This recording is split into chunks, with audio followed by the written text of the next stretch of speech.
Aloha. Welcome to another edition of Conscious Cannabis Conversations with me, Dale Rosenfeld. Today, my guest is Wendy Gibson-Viviani, Cannabis Nurse Wendy, as I refer to her, and she refers to herself. Welcome. Thank you, Dale. Thanks. I'm glad that you're here, Wendy. We're going to talk about some exciting news today, I understand. What's happening coming up in April?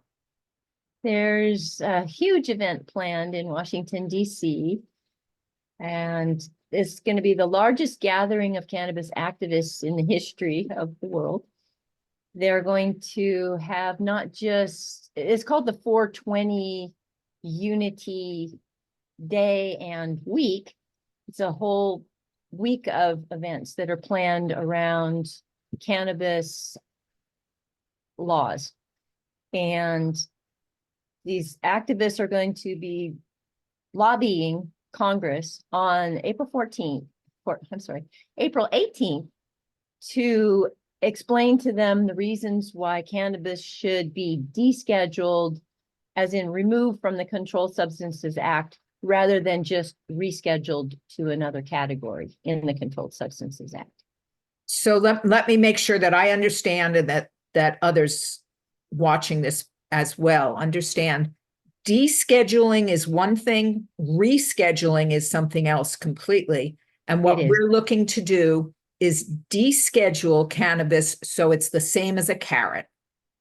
You can take it home and juice it. No, it won't be quite as legal as a carrot, but it will be decriminalized on a federal level rather than just state by state, which is creating conflicts between the state and federal law.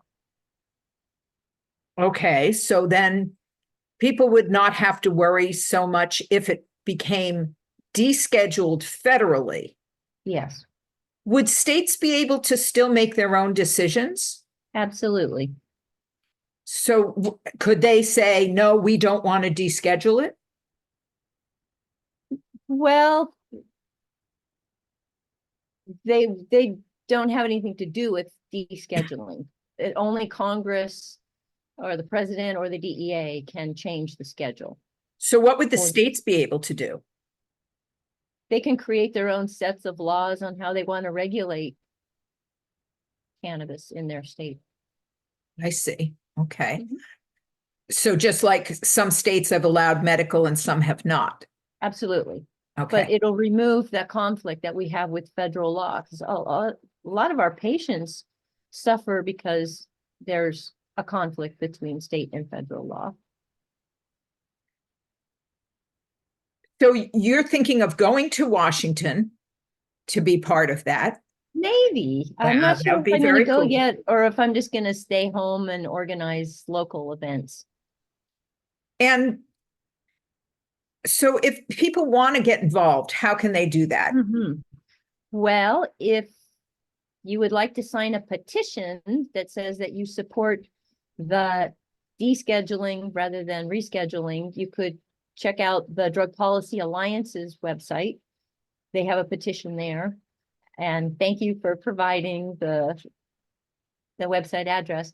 If you want to go to Washington, D.C. and be part of making history, you need to contact the Last Prisoner Project and a person named Jason there.